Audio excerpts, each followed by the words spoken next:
If you'd asked me, if you would have asked me 10 years ago that I would be making this video today and we'd be having this conversation, I would tell you, hell no. There's no way. You're out of your mind. But here we are, many years later, and this is my walkaway story. And I walked away from the Democratic Party at the end, towards the end of Barack Obama's final term in office. I was an Obama supporter and voter, dedicated Democrat, but I was disappointed both times. And a really weird thing happened during the Obama presidency. My eyes were open to the media and how they manipulate fact to support either a liberal president, Democratic president, or a liberal or Democratic candidate. I didn't know that. I didn't see it because, of course, the media told me what I wanted to hear for years. They were saying that. But a funny thing happened. I moved to El Paso, Texas in 2000. I was there in 2007. And I lived there for a little while. And I was there at around the time that the drug war between the cartels, the war for territory, got really, really bad and got deadly and got just brutal. I mean, people were getting slaughtered every day. Every day there was a murder. Every day either an innocent person would get murdered, someone who worked with the cartel would get murdered, public officials would get murdered, their families would get murdered. I mean, it was brutal. It was just probably one of the worst things that I've ever seen and been anywhere near, because this happened in Juarez, which is right over the border.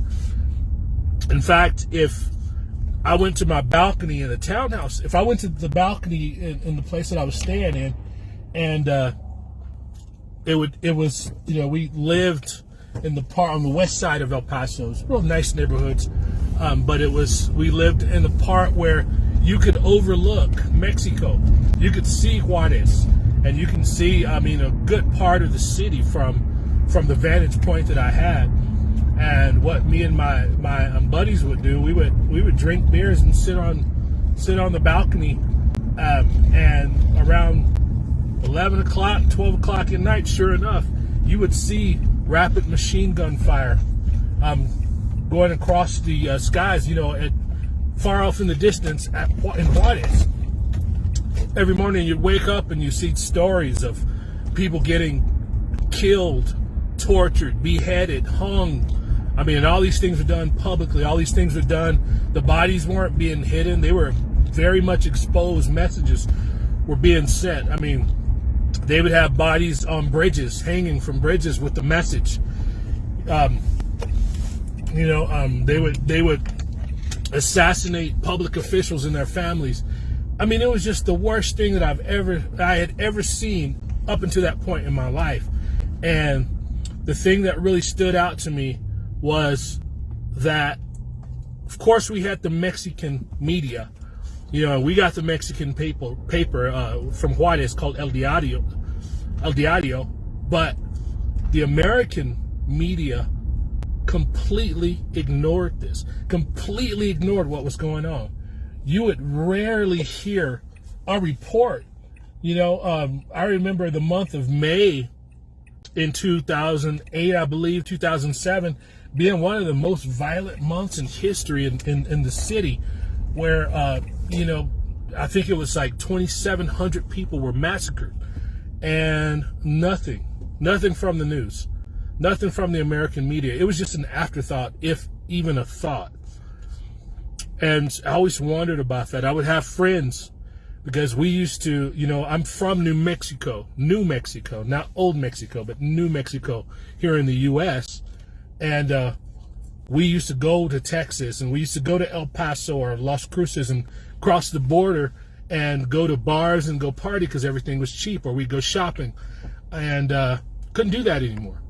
But then I would have friends come from other cities come to visit me, and they didn't have access to the Mexican papers, and they think, hey, we're going to go to Mexico tonight and party. And I would tell them, you're crazy. Don't, it's martial law. The military is out. They have a strict curfew. And if you're out caught past curfew, either the police are going to get you, the cartels are going to get you, or the military is going to get you. If you go out there, something's going to get you. They had no clue. And I didn't understand that until I heard about the the Obama administration's failed gun running investigation, Fast and Furious, where they allowed military grade weapons to cross into the border, into Mexico, into the hands of cartels to supposedly track down who's buying the weapons. Now, this was the dumbest thing I've ever heard. It was the dumbest excuse that I ever heard, and it was clear to me at that time that the reason they came up with that excuse is because they got caught. They were actually selling guns to the cartels. They were actually funding this war.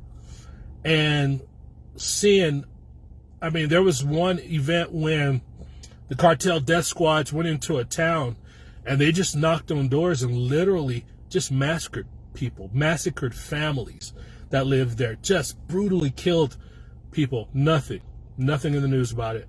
Not a peep.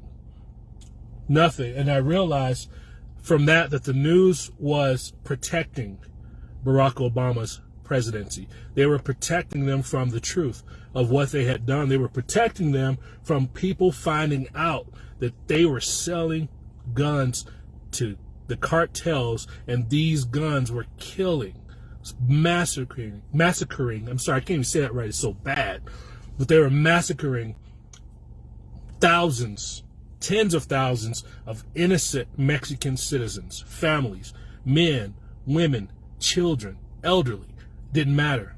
Still doesn't matter. They're still doing it. But the media covered up for it. It was at that point that I realized that I was going for a party that was fake.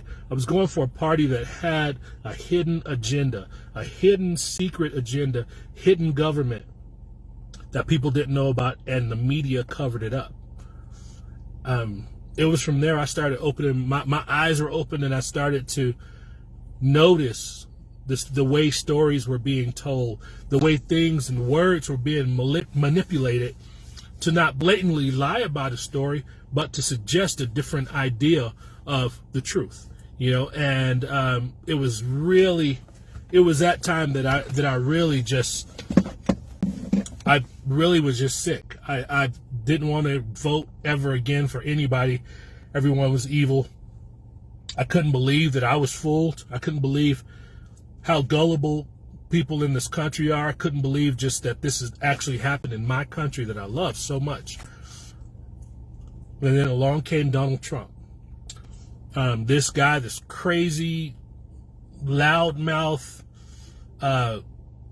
billionaire who can't be contained by anybody, who didn't really belong to any party. He came along. And at first I didn't like him. I didn't like Donald Trump. He was just a pompous, loudmouth billionaire, in my opinion. But then I started listening to him. I started doing something that the Democrats don't want anybody to do, that they don't want you to do. I started listening to his speeches. I started listening to him, what he was saying. And it was strange because he was saying the things that I had started saying. Things that I had started saying way before he came on the scene. I talked to my friends and tried to show them. He was saying things, the exact same things that I was saying. He called out the media. He called them out for their corruption. He called them fake news. I was calling them fake news long before Donald Trump was. He started calling them out on the things that I discovered during the Obama presidency.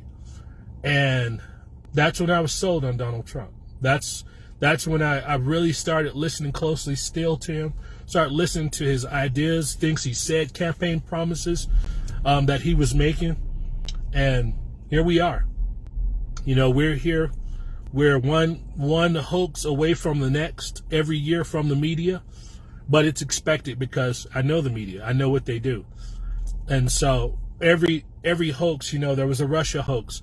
There was a Supreme Court justice supposedly raping a woman who didn't remember being raped, nor did any of her witnesses remember her being raped, hoax.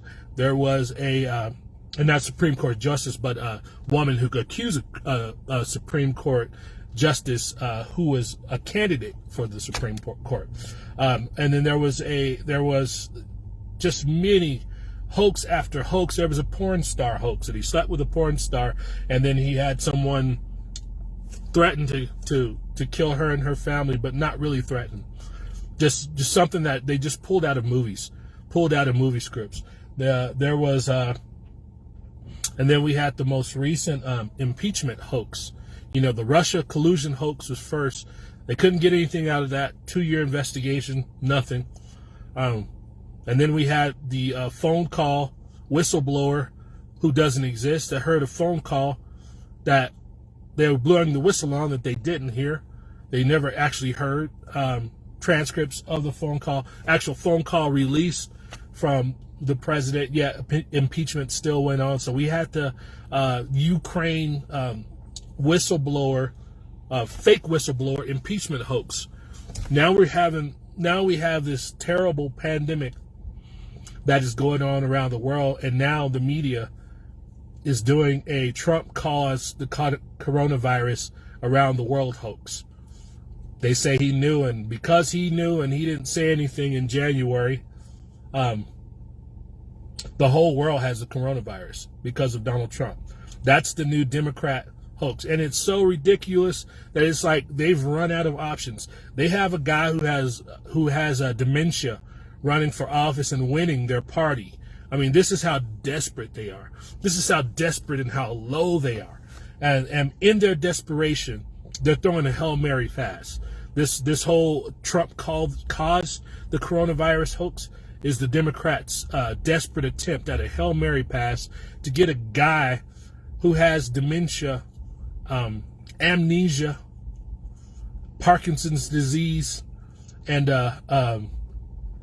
all the other things that that comes with old age, Alzheimer's, that he's at the beginning stages of Alzheimer's disease. I mean, literally, I'm not making this up. You can see him and you can see all these things. If you've ever had a family member who went through Alzheimer's, it's terrible. If you've ever seen them go through the stages of Alzheimer's before it got real bad, you see that in Joe Biden. This is their front runner. This is who they've chosen. So now they're throwing a Hail Mary pass. It's pitiful. It's pitiful. It's the worst, most corrupt that we've ever seen in politics since Nazi Germany. And to mention Nazi Germany, the Democrats are playing a page out of Hitler's book, because it was Hitler who started the whole propaganda thing, and it was Hitler who said that it didn't matter if you said the truth. What mattered is that you said your facts enough times that people would believe them, and people believing them would put you in power. Truth and fact didn't matter, but what mattered was power. That was Adolf Hitler. That was what he did. That is what the Democrats are doing, the exact same playbook. And I won't even get into the playbook of annihilating people and eliminating people and genocide and that thing, because the Democrats are doing that too with infanticide, and they're trying to kill even more people, murder even more innocents. I mean, they've killed even more people than Hitler ever did. So I know this is long, but there's a lot, and there is even a lot more.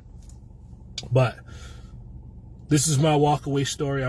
My name is Orlando Dawson. I walked away from the Democratic Party, and I've never looked back, and I couldn't be happier. Trump Pitts 2020.